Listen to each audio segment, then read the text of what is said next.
Hello నమస్తే నేను Ashok welcome to ప్రజా చైతన్యం. కూటమి సర్కార్ అధికారంలోకి వచ్చి దగ్గరగా 8 నెలలు కావస్తుంది. 8 నెలల్లో ఎన్నికల సమయంలో ఇచ్చినటువంటి హామీలకు సంబంధించినటువంటి అమలు పైన ఇప్పటిదాకా ఒక కొలిక్కైతే రావట్లేదు. హామీలను అమలు చేస్తామా లేదా అనేటువంటి ఒక సమాధానం అయితే క్లియర్గా చెప్పట్లేదు. అయితే నిన్న ప్రెస్ మీట్ పెట్టినటువంటి చంద్రబాబు నాయుడు గారు గత 5 ఏళ్ల పాలనకు ప్రస్తుతం కూటమి సర్కార్ ఎదుర్కొంటున్నటువంటి ఇబ్బందులకు సంబంధించి ఒక ప్రజెంటేషన్ ఇచ్చారు. ప్రభుత్వానికి సంబంధించి, రాష్ట్రానికి సంబంధించి ఉన్నటువంటి బడ్జెట్ కావచ్చు, అప్పులు కావచ్చు, లేదంటే ఆదాయం కావచ్చు, వీటన్నిటికి సంబంధించి కూడా ఆయన క్లియర్ కట్గా ఏం జరుగుతుంది, ఎంత ఆదాయం వస్తుంది, దేనికి ఎంత ఖర్చు చేస్తున్నాం అని చెప్పేసి ఒక వివరణ అయితే ఇస్తూ వచ్చారు చంద్రబాబు నాయుడు. అయితే ఇప్పుడు ఇదే అంశానికి సంబంధించి ఆయన ఆ వివరణ ఇస్తూనే ఏదైతే ఎన్నికల్లో ఇచ్చినటువంటి హామీలు ఉన్నాయో వాటిని అమలు చేయడానికి ప్రస్తుతం సాధ్యం కాదు అంటూ కూడా క్లారిటీగా కరాఖండిగా ఆయన చెప్పేసుకుంటూ వచ్చారు. ఎందుకు సాధ్యం కాదని చెప్తూ వచ్చారంటే ఆయన గత ప్రభుత్వం అప్పులు పాలు చేసింది రాష్ట్రాన్ని, గత ప్రభుత్వం రాష్ట్రాన్ని అధోగతికి పాలు చేసింది, అప్పుల కూబులోకి నెట్టేసిందని చెప్పేసి పదే మాట్లాడుతూ వస్తూనే ఇప్పుడు డబ్బులు లేవు కాబట్టి ఆ డబ్బులతో ఏదైతే హామీలు ఇచ్చామో, ఎన్నికల సమయంలో ఇచ్చినటువంటి మేనిఫెస్టోలో ఉన్నటువంటి హామీలు ఉన్నాయో, సూపర్ 6 ఉన్నాయో వాటిని అమలు చేయాలంటే మరిన్ని అప్పులు చేసి వాటిని అమలు చేసే పరిస్థితి ఉంటుంది. కాబట్టి ప్రస్తుతం వాటిని అమలు చేయాలంటే అప్పులు చేసే పరిస్థితి లేదు, తద్వారా మేము వీటిని అమలు చేయలేకపోతున్నామంటూ కూడా చంద్రబాబు నాయుడు గారు క్లియర్ కట్గా చెప్తూ వచ్చారు. అయితే ఇప్పుడు ఈ అంశానికి సంబంధించి పెద్ద ఎత్తున చర్చ జరుగుతుంది. ఎందుకు గత ప్రభుత్వం ఇదే బడ్జెట్కి సంబంధించి, ఇదే అంశాలకు సంబంధించి, ఇదే ఆదాయానికి సంబంధించి వాళ్ళు హామీలన్నీ కూడా అమలు చేసుకుంటూ వచ్చారు. అమ్మఒడి కావచ్చు, పెన్షన్లు కావచ్చు, రైతు భరోసా కావచ్చు, ఫీజు రియంబర్స్మెంట్ కావచ్చు, లేదంటే నాడు నేడు కింద స్కూల్స్ కావచ్చు, ప్రతి అంశాన్ని కూడా జగన్మోహన్ రెడ్డి చాలా క్షుణ్ణంగా ఆయనకు వచ్చేటువంటి బడ్జెట్ ఎంత, ఏ పథకానికి ఎంత బడ్జెట్ ఎలకేట్ చేస్తున్నాము, ఏ పథకానికి ఇంకెంత బడ్జెట్ యాడ్ చేయాలని చెప్పేసి ఒక క్లియర్ కట్గా ఆయన ఒక ఎస్టిమేషన్ వేసుకొని పథకాలకు సంబంధించి ఎంత బడ్జెట్ ఖర్చు అవుతుందని చెప్పేసి జగన్మోహన్ రెడ్డి చాలా క్లియర్గా వ్యాలిడిటీతో ఎన్నికల సమయంలో కూడా చెప్తూ వచ్చారు. దాదాపు 70 నుంచి 75 వేల కోట్ల రూపాయలకు సంబంధించిన బడ్జెట్ని నేను ప్రతి ఏడాది మీకు ఖర్చు చేస్తూ ఉన్నాను పథకాలకు సంబంధించి అంటూ కూడా జగన్మోహన్ రెడ్డి హామీ ఇచ్చారు. కానీ ఇటీవల ఎన్నికల్లో ప్రచారం నేపథ్యంలో కావచ్చు, ఎన్నికలకు సంబంధించి ఎలక్షన్స్ క్యాంపెయినింగ్లో కావచ్చు, టీడీపీ పదే పెద్ద ఎత్తున చెప్పుకుంటూ వచ్చింది ఏంటంటే జగన్మోహన్ రెడ్డి 5,000 ఇస్తే మేము 10,000 ఇస్తాము, జగన్మోహన్ రెడ్డి అమ్మఒడి ఒక పిల్లాడికి ఇస్తే మేము ఇంట్లో ఉన్నటువంటి పిల్లలందరికీ ఇస్తాము, జగన్మోహన్ రెడ్డి రైతులకు 10,000 ఇస్తే మేము 15,000 ఇస్తాము, జగన్మోహన్ రెడ్డి ఫీజు రియంబర్స్మెంట్ చెల్లించకపోతే ఆ బకాయిలన్నింటినీ మేము వెంటనే చెల్లిస్తామని చెప్పేసి చాలా పెద్ద ఎత్తున ప్రచారం చేస్తూ వచ్చింది కూటమి సర్కారు. కానీ ఇప్పుడు అదే కూటమి సర్కారు ఎన్నికలకు సంబంధించిన మేనిఫెస్టోలు ఇచ్చినటువంటి హామీలు ఏవైతే ఉన్నాయో వాటిని అమలు చేయలేమని చెప్పేసి ఖరాఖండిగా చెప్పేస్తూ వచ్చింది. ఎందుకు చెప్పేస్తూ వచ్చిందంటే ఇప్పుడు ఆ బడ్జెట్ మా దగ్గర లేదు, రాష్ట్ర ప్రభుత్వం అప్పుల ఊబిలో ఉంది, రాష్ట్ర ప్రభుత్వం మోసపోయింది, తద్వారా మేము వాటిని అమలు చేయలేకపోతుందని చెప్తుంది. మరి గతంలో జగన్మోహన్ రెడ్డి ఇదే బడ్జెట్తో ఇదే హామీలకు సంబంధించి 70,000 కోట్లు 75,000 కోట్ల రూపాయలతోనూ హామీలన్నింటినీ అమలు చేసుకుంటూ వచ్చారు కదా. మరి ఎందుకు ఇప్పుడు ఈ కూటమి సర్కార్ వాటిని అమలు చేయలేకపోతుంది? అయితే నేను మీకు కొన్ని చూపిస్తాను.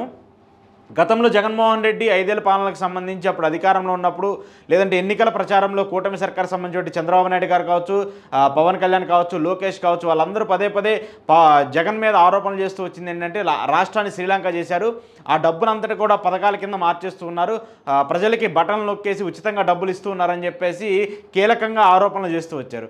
కానీ ఇప్పుడు చూస్తే మాత్రము ఆ పథకాలు లేవు, ఆ బటన్లు నొక్కడం లేదు, ప్రజల అకౌంట్లో డబ్బులు పడే పరిస్థితి కూడా లేదు. మరి ఎందుకు ఇలా జరుగుతుంది? ఎందుకు గతంలో ఆ రేంజ్లో ఆరోపణలు చేసుకుంటూ వచ్చారు, ఇప్పుడు ఎందుకు వాటిని అమలు చేసే పరిస్థితి లేకుండా పోయిందనేది కూడా ఇప్పుడు పెద్ద ప్రశ్నగా మారింది. అయితే నేను కొన్ని క్లిప్పింగ్స్ ఇక్కడ మీకు చూపిస్తున్నాను. గతంలో ఎన్నికలకు సంబంధించి, ఎన్నికల ప్రచారానికి సంబంధించిన జరిగినటువంటి అంశాల్లో కూటమికి సంబంధించిన నాయకులు చంద్రబాబు నాయుడు కావచ్చు, పవన్ కళ్యాణ్ కావచ్చు, లోకేష్ కావచ్చు, వాళ్ళందరూ ఎక్కువగా మాట్లాడుకుంటూ వచ్చింది ఏంటంటే సూపర్ 6 హామీలు మేము అమలు చేస్తాము, జగన్మోహన్ రెడ్డి 10,000 ఇచ్చాడు కదా, మేము ఇప్పుడు 20,000 ఇస్తామంటూ కూడా మాట్లాడుతూ వచ్చారు. అయితే కొన్ని మీకు చూపించే ప్రయత్నం చేస్తాను. మరో శ్రీలంకగా రాష్ట్రము, శ్రీలంక పరిస్థితి రాష్ట్రం కంటే కూతవేటు దూరము, దివాలా తీసిన రాష్ట్రము, భవితకు భరోసా 18 నుండి 59 ఏళ్ళ ఆడపడుచులకు ఇంట్లో ఎంతమంది ఉన్నా ఒక్కొక్కరికి 1,500. నేను చెప్పాను కదా ఇందాక, ప్రతి మహిళకు 1,500 ఇస్తా అన్నారు. మరి ఇప్పుడు ఇచ్చారా? చదువుకుంటున్న పిల్లలు ఉన్న తల్లులకు 15,000. ఎంతమంది పిల్లలు ఉంటే అంతమందికి. జిల్లా పరిధిలో ఆర్టీసీ బస్సుల్లో మహిళలకు ఫ్రీ ప్రయాణము, ప్రతి కుటుంబానికి ఏటా 3 గ్యాస్ సిలిండర్లు, 5 ఏళ్ల యువతకు 20 లక్షల ఉద్యోగాలు, నిరుద్యోగ యువతకు నెలకు 3,000, రైతన్నకు సంవత్సరానికి 20,000, బీసీల రక్షణకు ప్రత్యేక చట్టము, పేదలు ధనికులు మార్చేందుక పూర్ టు రిచ్, 6 కార్యక్రమాలు పలు పథకాలు తెదేపా మొదటి విడత మేనిఫెస్టోలో మహానాడు వేదికగా ప్రకటించిన చంద్రబాబు. ఇది రాసింది ఎవరంటే ఈనాడు పత్రిక. ఈనాడు పత్రికలో అప్పుడు ఎన్నికల హామీలకు సంబంధించి ఎన్నికల మేనిఫెస్టోలో ఇచ్చినటువంటి అంశాలకు సంబంధించి చాలా పెద్ద ఎత్తున బ్యానర్ ఐటెంలో ఫ్రంట్ ఐటెం వేసి భవితకు భరోసా అంటూ కూడా చంద్రబాబు నాయుడిని హైలైట్ చేస్తూ ఇచ్చినటువంటి అంశాలు. మరి ఈ అంశాల్లో ఈ ఇచ్చినటువంటి సూపర్ 6లో ఇప్పుడు ఎన్ని అమలు జరుగుతున్నాయి? ప్రతి మహిళకు 1500 ఇస్తామన్నారు, ఇచ్చారా? ప్రతి పిల్లవాడికి ఇంట్లో ఎంతమంది పిల్లలు ఉంటే అంతమంది పిల్లలకి 15,000 ఇస్తామని చెప్తారు, మరి ఇచ్చారా? పూర్ టు రిచ్ అన్నారు. పూర్ కంటే కూడా ఇంకా దరిద్ర స్థాయికి, ఇంకా దారిద్ర రేఖ ఇంకా దిగుకి వెళ్ళిపోతున్నారు ప్రస్తుతం ఏపీ పరిస్థితి, ఏపీలో ఉన్నటువంటి సామాన్యటువంటి పరిస్థితులు. సో ఇలాంటి ఎన్నో అంశాలను కూడా అప్పుడు ఎన్నికల్లో పదే చెప్తూ వచ్చారు. ఆంధ్రాకు అప్పులే శాపం, నిరుద్యోగం తాండవిస్తోంది, సంపద సృష్టించకుండా సంక్షేమ కార్యక్రమాలంటే ఎలా, రాష్ట్ర రుణాలు 14 లక్షల కోట్లు దాటిపోయాయి, జిఎస్డిపిలో 33% వాటాకి చేరాయి, ప్రత్యక్ష నగదు బదిలీ స్వల్పానికి కూడా బాగానే ఉంది, దీర్ఘకాలికంలో అన్ని రంగాలపై దుష్ప్రభావం చూపుతుంది. 14 లక్షల కోట్ల అప్పు అని చెప్పేసి గతంలో అప్పుడు అధికారంలో ఉన్నటువంటి పార్టీని దుమ్మెత్తి పోస్తూ అసెంబ్లీలో కావచ్చు, బయట కావచ్చు, మీడియాలో కావచ్చు చాలా పెద్ద ఎత్తున ఆరోపణలు చేస్తూ వచ్చినటువంటి కూటమి సర్కార్ మరి ఇప్పుడు 14 లక్షల కోట్ల రూపాయల అప్పుల్ని తీరుస్తుందా? 14 లక్షల కోట్ల రూపాయలకు సంబంధించిన అంశానికి సంబంధించి చర్చ జరుగుతుందా? స్వయాన ముఖ్యమంత్రి చంద్రబాబు నాయుడు గారు అసెంబ్లీలో 164 మంది ఎమ్మెల్యేల సాక్షిగా ఆయన ఒప్పుకున్నారు 14 లక్షల కోట్ల రూపాయలు అప్పు ఏదైతే ఉందో అదంతా కూడా అబద్ధం, అవాస్తవం, మేము చెప్పింది అంతా అబద్ధమే. ఎందుకంటే జగన్మోహన్ రెడ్డి మీద బురద చల్లడానికి, జగన్మోహన్ రెడ్డిని డీగ్రేడ్ చేయడానికి, జగన్మోహన్ రెడ్డి తగ్గించడానికి మేము ఇలా చెప్పాము. వాస్తవానికి ఏపీ రాష్ట్రానికి సంబంధించినటువంటి అప్పు మాత్రం కేవలం 6,40,000 కోట్ల రూపాయలు. ఇది మాత్రమే నిజం. ఇది చెప్పింది ఎవరు? ముఖ్యమంత్రి గారు, ప్రస్తుతం ముఖ్యమంత్రి గారు, 40 ఏళ్ల లెగసీ ఉన్నటువంటి ముఖ్యమంత్రి గారు, 4 సంవత్సరాలు ఆంధ్రప్రదేశ్ రాష్ట్రానికి సంబంధించి పనిచేసినటువంటి ముఖ్యమంత్రి గారు. మరి ఆయనే 6.5 లక్షల కోట్ల రూపాయలు అప్పు అని చెప్పారు. కానీ ఎన్నికల్లో మాత్రం 14 లక్షల కోట్ల రూపాయలు అప్పు దాటిపోయింది, రాష్ట్రం దివాలా తీసింది, శ్రీలంక కంటే దాటిపోయింది, శ్రీలంకనే కొంచెం బెటర్ అని చెప్పేసి మాట్లాడుతూ వచ్చారు. మరి ఇప్పుడు ఎందుకు ఆ శ్రీలంకని ఏపీకి సంబంధించి ఇప్పుడు కూటమి సర్కార్ పరిపాలిస్తుంది? శ్రీలంక అయిపోయిందని మీరే చెప్పారు కదా. మరి 14 లక్షల కోట్ల రూపాయల అప్పును చూపించాలి కదా ప్రజలకు సంబంధించి. ఎందుకు 14 లక్షల కోట్ల రూపాయల అప్పును చూపించలేకపోయారు అంటే ఇది కూడా అబద్ధమే. ఎన్నికల కోసం, ఎన్నికల్లో తమ స్వప్రయోజనాల కోసం, తమ లాభం కోసం, తమ గెలవడం కోసం ఎదుటి వాళ్ళ మీద ఎలాంటి మాటలైనా అనొచ్చు, ఎదుటి వాళ్ళని ఎంతైనా కించపరచవచ్చు, ఎదుటి వాళ్ళని ఎంతకైనా దిగజార్చవచ్చు. అది జగన్మోహన్ రెడ్డి అయినా ఇంకొకరైనా ఇలాంటిది చాలా క్లియర్ కట్గా చేస్తూ వస్తారు. లోకేష్ కావచ్చు, చంద్రబాబు కావచ్చు, టీడీపీకి సంబంధించిన మీడియా కావచ్చు. ఈ చూపించేటి నేను ఇవన్నీ కూడా టీడీపీకి సంబంధించిన మీడియా పత్రికల్లో వచ్చినటువంటి ప్రధాన బ్యానర్ ఐటమ్స్. అప్పట్లో ఎన్నికలకు సంబంధించి నేను డేట్స్తో సహా చూస్తాను. 5వ తారీఖు 4వ నెల 22, 13వ తారీఖు 4వ నెల 22, 29/5/2023, 21/4/2024, 30వ తారీఖు 4వ నెల 2024, 10వ తారీఖు 7వ నెల 2024, 22వ తారీఖు 7వ నెల 2024, 27వ తారీఖు 7వ నెల. అంటే ప్రధానంగా ఇదే అంశం మీద పెద్ద ఎత్తున ఒకటే దుమ్మెత్తిపోస్తూ రాష్ట్రానికి సంబంధించి అప్పులైపోతున్నాయి, మునిగిపోయింది, టైటానిక్ మునిగిపోయినట్టు దిగలోతుకి వెళ్ళిపోయింది. మరి టైటానిక్ వెలికిదాన్న తీశారు నాయన, టైటానిక్ ఎక్కడుందో కనీసం కనిపెట్టదు. మరి ఈ అప్పులన్నింటినీ కూడా కనిపెట్టండి. 14 లక్షల కోట్ల రూపాయల అప్పు ఎక్కడుందని చెప్పారు కదా, కనిపెట్టండి. ఆ 14 లక్షల కోట్ల రూపాయల అప్పుడు ఎక్కడుందని దాన్ని కూడా వెలికి తీయండి. వెలికి తీసి జగన్మోహన్ రెడ్డి 14 లక్షల కోట్లు అప్పు చేశారని చెప్పేసి అప్పుడు ఎలా అయితే ఇంత పెద్ద ఎత్తున రాసుకుంటూ వచ్చారో, అప్పుడు ఎలా అయితే ఇంత పెద్ద ఎత్తున మాట్లాడుతూ వచ్చారో, ఇప్పుడు కూడా అలానే మాట్లాడండి. అలా మాట్లాడకపోతే ఎన్నికల్లో అంటే గెలవడం కోసం ఎంత నీచానికైనా దిగజారుతామని చెప్పేసి మీకు మీరే ఒప్పుకున్నట్టు అయిపోతుంది. ఎన్నికల కోసం మా పార్టీ గెలవడం కోసం ఎన్ని అబద్ధాలని చెప్తాము, పచ్చి అబద్ధాలు కూడా, అంతకు మించేది పచ్చి అబద్ధాలని కూడా అనాల్సిన అవసరం లేదు, అంతకు మించి ఇంకా ఫార్వర్డ్ వెళ్ళిపోయారు. మరి దీన్ని ఏమనాలో, దీన్ని ప్రజలు ఎలా అర్థం చేసుకోవాలో కూడా ఆ రాజకీయ నేతలు, ఆ రాజకీయ పార్టీకి సంబంధించినటువంటి ప్రతినిధులే చెప్పాలి. ఇంకా దారుణం, 100 రూపాయల రాబడి వస్తుంటే 113 రూపాయలు ఖర్చు అవుతుంది. 100 రూపాయలు రాబడి వస్తుంటే 113 రూపాయలు ఖర్చు అవుతుందా? దీని ఎన్నికల హామీలు అదనము, కేంద్రం 15,000 కోట్ల అప్పు ఇప్పిస్తామంటే ఆనందపడ్డా, ప్రాజెక్టులకు పీపీపీ మోడల్లో ప్రైవేటు పరం ఇద్దాం, సంపద సృష్టించి మార్గాలకు సభ్యులు అన్వేషించాలి, ప్రస్తుత ఆర్థిక సంక్షోభానికి గత ప్రభుత్వమే కారణం, అమరావతి అభివృద్ధిని నిలిపివేయడంలో భారీ నష్టం, రాష్ట్ర ఆర్థిక విధానంపై అసెంబ్లీలో సీఎం చంద్రబాబు శ్వేతపత్రం. ఇందా నేను చెప్పాను కదా, చంద్రబాబు నాయుడుకి సంబంధించి జగన్మోహన్ రెడ్డి 14 లక్షల కోట్ల రూపాయలు అప్పు చేశారని చెప్పేసి ఏదైతే శ్వేతపత్రం ఉందో ఆ శ్వేతపత్రానికి సంబంధించి పీపీపీ అన్ని ప్రైవేటైజేషన్, పీ అంటే ప్రైవేటైజేషన్, పీ అంటే ప్రైవేటైజేషన్, పీ అంటే ప్రైవేటైజేషన్, ఏం లేదు, ప్రభుత్వ రంగ సంస్థలన్నీ తీసుకెళ్ళి తనకు సంబంధించిన వ్యక్తులకు, తన దగ్గర ఉన్నటువంటి బినామీ కంపెనీలకు తీసుకెళ్ళి అన్నింటిని ఇస్తారు. జగన్మోహన్ రెడ్డి హయాంలో ఉన్నప్పుడు 5 ఏళ్ల పాలనలో ఆయనలో కొన్ని పోర్టులు కట్టారు. ఆ పోర్టులన్నింటినీ కూడా ఇప్పుడు తీసుకెళ్ళి సక్రమంగా కొంతమంది అదానీకో, అంబానీకో, లేదంటే ఇంకొకరికో తీసుకెళ్ళి కట్టబెడతారు. వాటన్నిటిని ఏంటంటే ప్రైవేట్ పరం చేస్తారు. ఆ పోర్టుల కింద ఉన్నటువంటి ప్రభుత్వ భూములు, ఆ పోర్టులో పెట్టుబడినటువంటి డబ్బులు అవన్నీ కూడా వాళ్ళకి వెళ్ళిపోతాయి. అంటే ప్రజలకి సంబంధించిన ఆస్తిని తీసుకెళ్ళి ప్రైవేట్ పరం చేయాలని చెప్పేసి చాలా క్లియర్ కట్గా ఒక ప్లాన్డ్గా, ఒక ఆర్గనైజ్డ్గా కూటమి సర్కార్ చేసుకుంటూ వస్తుంది. మరి మీరే చెప్పారు కదా, శ్వేతపత్రం రిలీజ్ చేశాం, 15,000 కోట్ల రూపాయలు అప్పిస్తామంటేనే తలలు పట్టుకోవాల్సిన పరిస్థితి వస్తుందంట అమరావతి డెవలప్మెంట్కి సంబంధించి. అమరావతిని నాశనం చేసింది చంద్రబాబు నాయుడు కాదు, జగన్మోహన్ రెడ్డి అని చెప్పేసి చంద్రబాబు నాయుడు గారు అంటున్నారు. అమరావతి రూపకల్పనకు సంబంధించి ఎందుకు మరి ఇంత అమరావతి రూపకల్పనకు సంబంధించి ఎందుకు కేంద్రం 15,000 కోట్ల రూపాయలు అప్పిస్తుంది? అమరావతిని రికగ్నైజ్డ్గా ఎందుకు కేంద్రం గుర్తించట్లేదు? ఎందుకు కేంద్రం దానికి సంబంధించిన వెసులుబాట్లు ఇతర రాష్ట్రాలకు సంబంధించిన రాజధానులు కట్టడానికి ఏదైతే ఇస్తామంటున్నారో మరి దాని గురించి ఎందుకు రావట్లేదు? విభజన చట్టాల్లో చాలా క్లియర్గా ఉంది కదా, ఏపీ రాజధాని అభివృద్ధికి సంబంధించి కేంద్రమే నిధులిస్తుంది, పోలవరానికి సంబంధించి కేంద్రమే డబ్బులు ఇస్తుంది, విశాఖ స్టీల్ ప్లాంట్కి సంబంధించి కేంద్రమే డబ్బులు ఇస్తుంది, రైల్వే జోన్కి సంబంధించి కేంద్రమే ఇస్తుంది, కడపలో స్టీల్ ప్లాంట్ పెట్టడానికి కేంద్రం ఇస్తుంది, రైల్వే జోన్కి సంబంధించిన పరిధులన్నీ కేంద్రం ఇస్తుంది, రాయలసీమకి సంబంధించిన వెనుకబడినటువంటి జిల్లాలకు సంబంధించి కేంద్రం డబ్బులు ఇస్తుంది. ఇవన్నీ అయినాయా? కేంద్రం ఇచ్చిందా?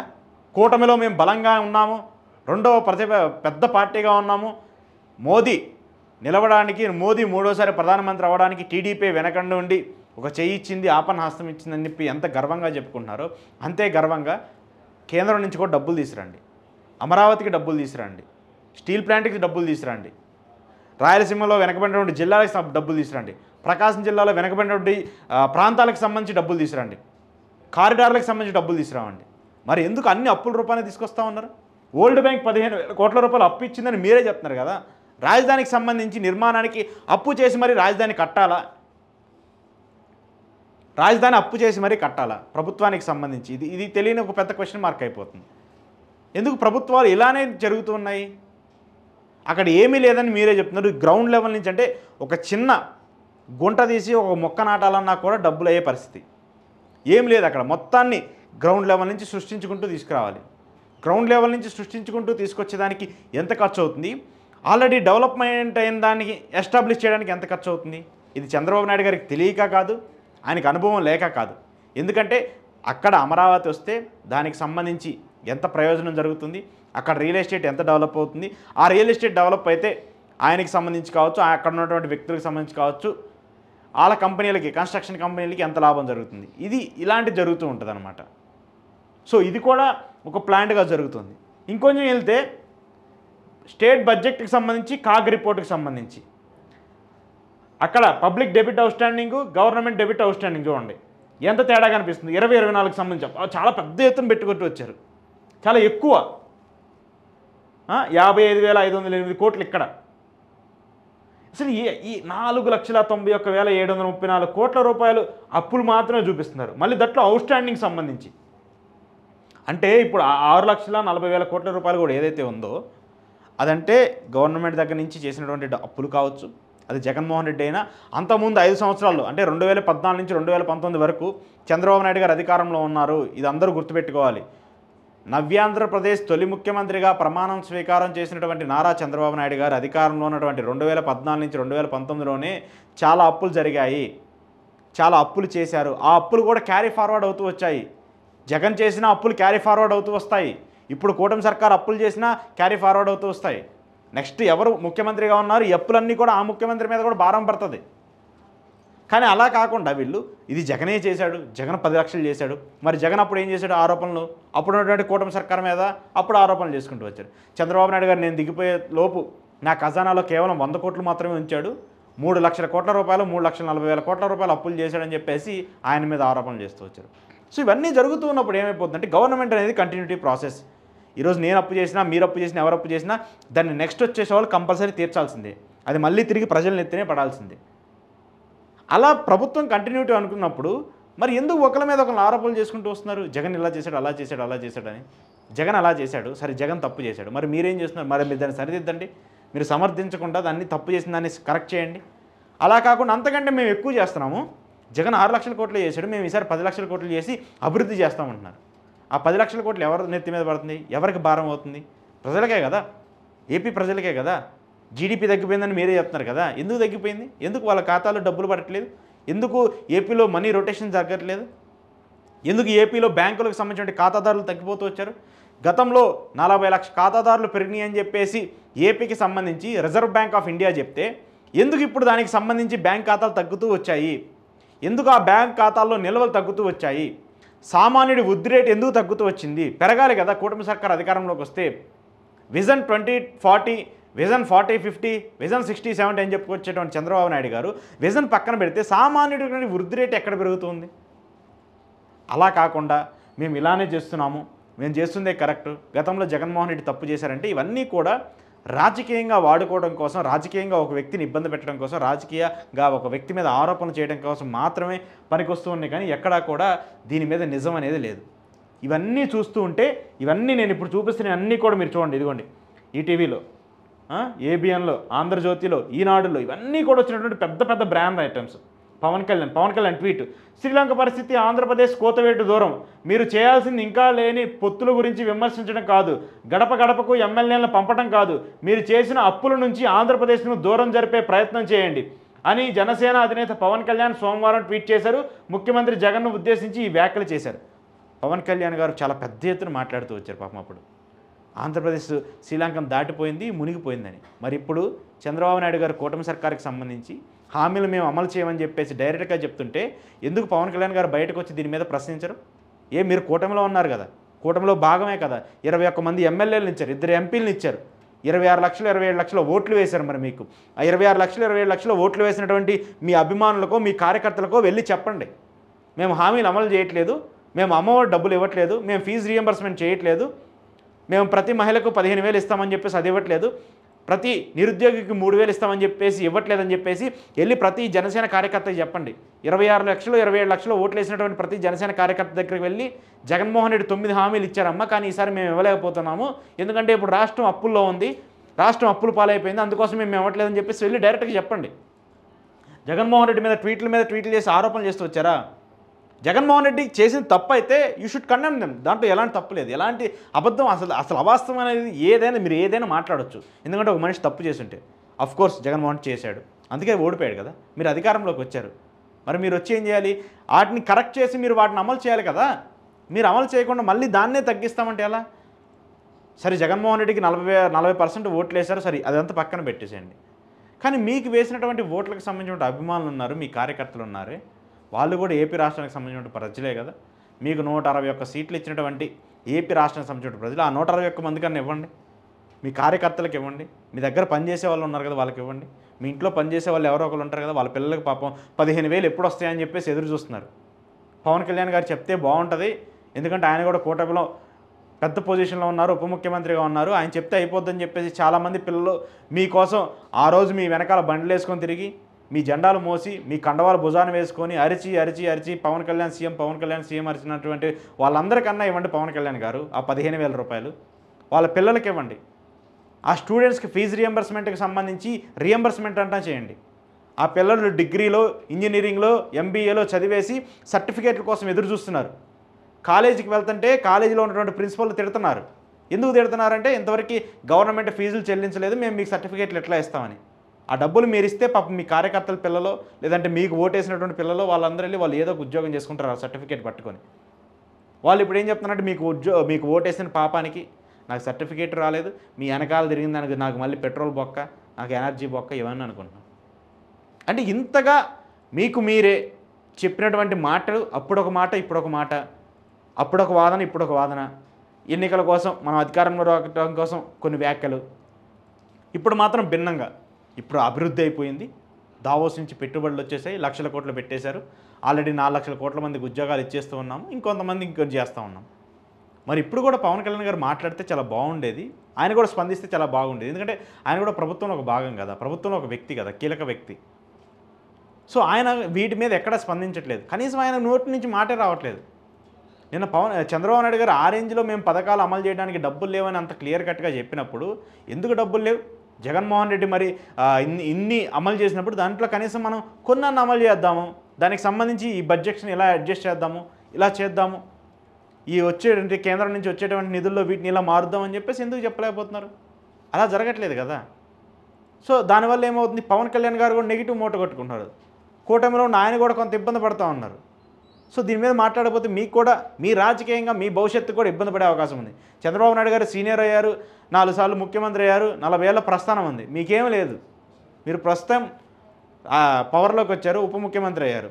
సో మీరు కూడా ఇప్పుడు ఈ స్టాండ్ తీసుకొని దానికి సపోర్ట్ చేస్తూ చంద్రబాబు నాయుడు మాట్లాడినటువంటి మాటలన్నిటికీ కూడా మద్దతుగా ఆయన వెనకాలే మాట్లాడుతూ వస్తే మాత్రము రాజకీయంగా మీకు కూడా ఇది ప్రజల్లో నమ్మే పరిస్థితి ఉండదు, మీకు కూడా దెబ్బతీసే అవకాశాలు ఉంటాయి. కాబట్టి దయచేసి దీని మీద రియాక్ట్ అవ్వండి. సో ఇప్పుడు దాకా నేను చెప్పినటువంటి ఏదైతే వ్యాఖ్యలు ఉన్నాయో ఇవన్నీ కూడా గతంలో వాళ్ళ రాజకీయ ప్రయోజనాల కోసము, వాళ్ళ రాజకీయాల కోసము చేసినటువంటి వ్యాఖ్యలు.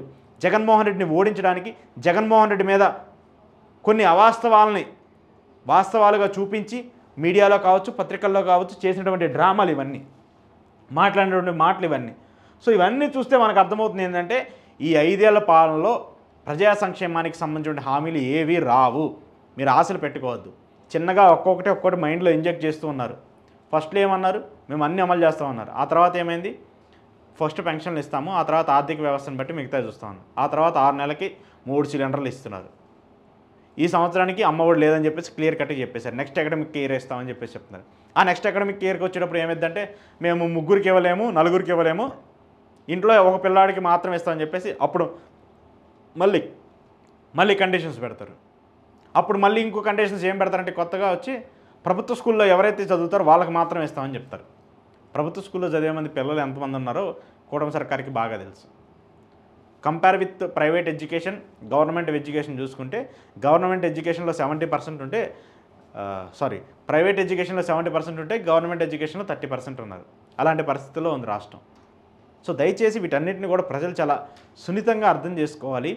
ఏది నిజం ఏది అవాస్తవం అనేది కూడా తెలుసుకోవాలి. లేకపోతే మన భవిష్యత్తుకు సంబంధించి మనకు రావాల్సినటువంటి అంశాలకు సంబంధించి వాళ్ళు రాజకీయంగా చేసుకొని మిమ్మల్ని అడ్డం పెట్టుకొని రాజకీయంగా ఎదగాలని చాలామంది ప్రయత్నిస్తూ ఉంటారు. దయచేసి వీటన్నిటిని ఆలోచించండి. ఎందుకు జరుగుతుంది, ఎలా జరుగుతుంది, ఎందుకు నిజంగానే 30,000 కాదు 50,000 ఇస్తామని చెప్తారు ఎన్నికల్లో, రేపు నెక్స్ట్ ఎలక్షన్స్లో ఇప్పుడు 15,000 అన్నారు, లేదు 15,000 కాదు 50,000 ఇస్తాం ప్రతి పిల్లవాడానికి చెప్తారు. నమ్మేస్తారా? ప్రభుత్వానికి సంబంధించి ఆదాయం ఏంటి అసలు? వాళ్ళు ఒక పిల్లవాడికి 50,000 15,000 ఇస్తామన్నప్పుడు దానికి ఎక్కడి నుంచి వస్తుంది ఇన్కమ్ సోర్సెస్? మన ఇంట్లో ఒక ఫాదర్ ఒక 30,000 సంపాదిస్తే ఆ 30,000ని ఎలా అడ్జస్ట్ చేయాలో ఆ ఫాదర్కి బాగా తెలుసు. ఒక ప్రభుత్వంలో ఉండేటువంటి ఒక తండ్రి పాత్ర పోషించేటువంటి ముఖ్యమంత్రికి 50,000 ఇస్తాము, ₹1,00,000 ఇస్తాము, లేదంటే పెన్షన్ 10,000 ఇస్తామని చెప్పాం కదా, ఎలా నమ్మేస్తాం మనం? రాష్ట్ర ఆర్థిక భవితవ్యం ఏంటి, దాన్ని ఎలా అడ్జస్ట్ చేసుకుంటూ వస్తారని తెలియాలి కదా. అలా తెలుసుకోకుండా ప్రజలు రాజకీయ నాయకులు చెప్పేటువంటి మాటలన్నీ నమ్మితే మళ్ళీ బురదలో మనమే పడాలి, ఆ బురదను మనమే కడుక్కోవాలి. దయచేసి అందరూ కూడా దీని గురించి ఆలోచిస్తే బాగుంటుంది. సో రాజకీయంగా ఎవరు చెప్పినా, అది వైసీపీ చెప్పినా, జనసేన చెప్పినా, టీడీపీ చెప్పినా, బీజేపీ చెప్పిన మాటను జరుగుద్దా లేదా అనేది ఒకసారి క్రాస్ చెక్ చేసిన తర్వాతే మీ అభిప్రాయం చెప్పండి. అలా కాకుండా వాళ్ళు ఏది చెప్పినా అది చేస్తారని చెప్పేసి నమ్మేస్తే మాత్రం మీరే ఇబ్బంది పడే పరిస్థితి కనిపిస్తూ ఉంటుంది.